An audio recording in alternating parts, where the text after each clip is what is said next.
things in life are bad. They can really make you mad. Other things just make you swear and curse. When you're chewing on life's gristle, that grumble, give a whistle.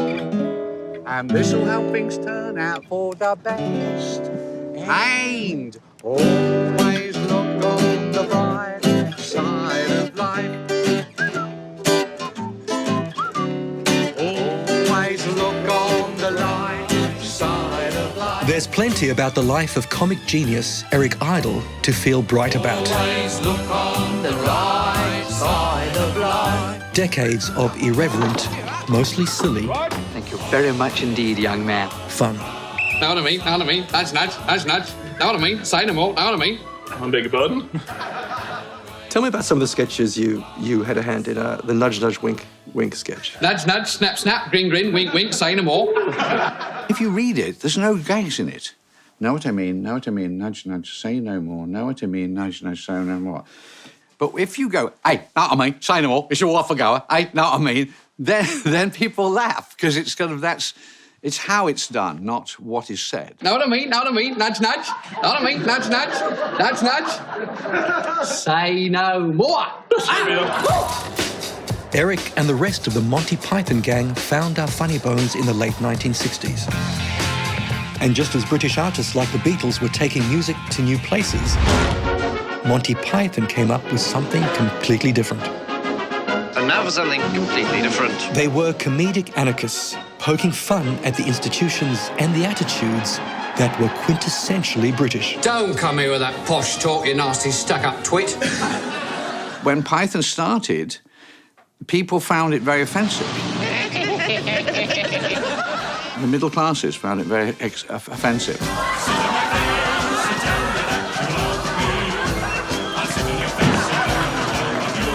Did they really hate you, or did they just hate the idea of you? I think they hated us. How did your summing up go?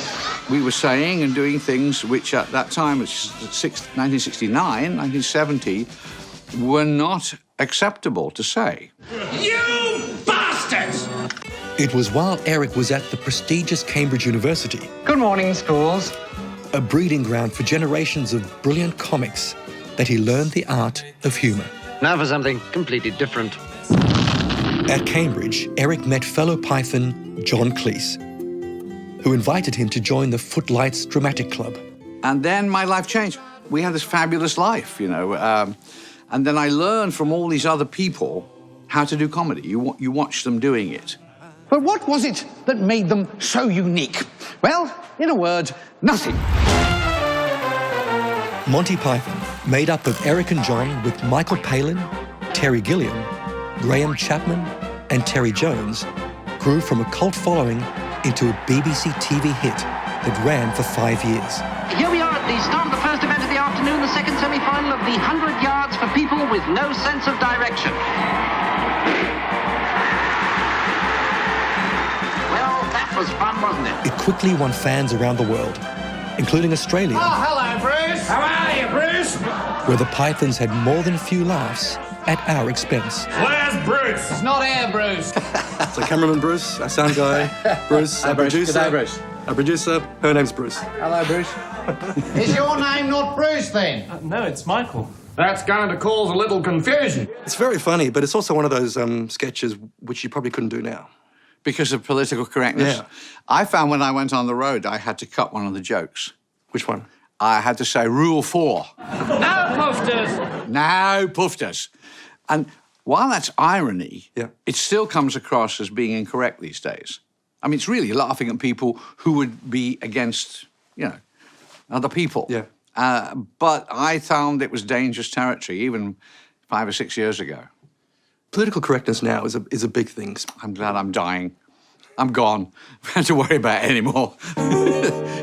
Isn't it awfully nice to have a penis? Isn't it frightfully good to have a dong? It's swell to have a stiffy, it's divine to own a dick.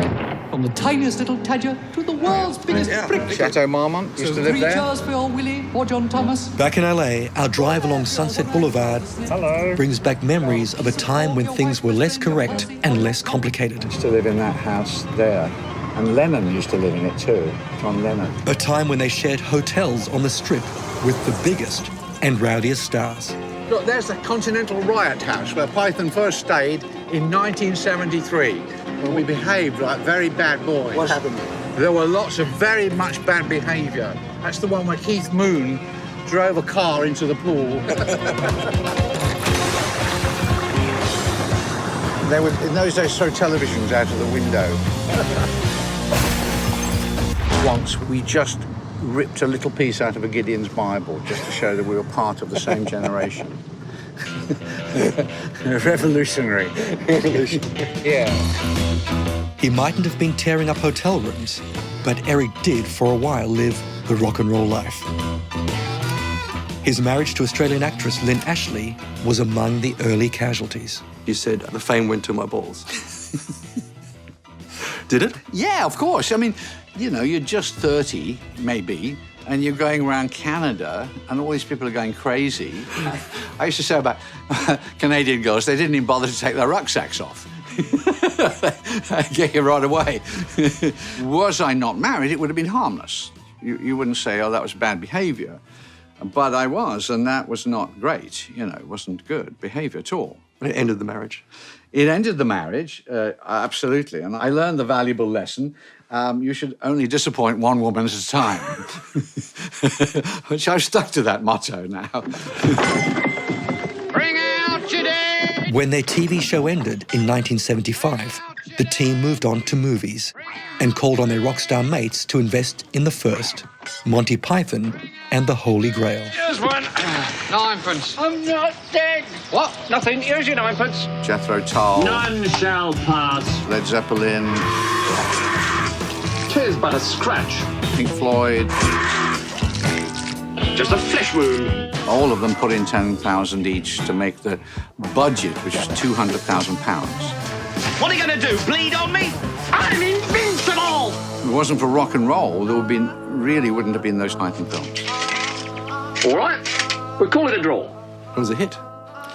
Was it? Yeah, I think it was a hit.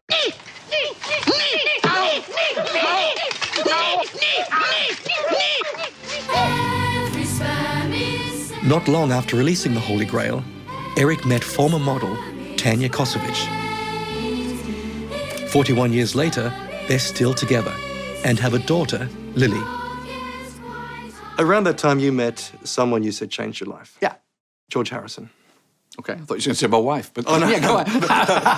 Yeah, him too. Yes. George Harrison, yeah. And Yeah. you described the meeting as love at first sight. Yes, it was. It was an extraordinary event. You just wanted to know all about Python.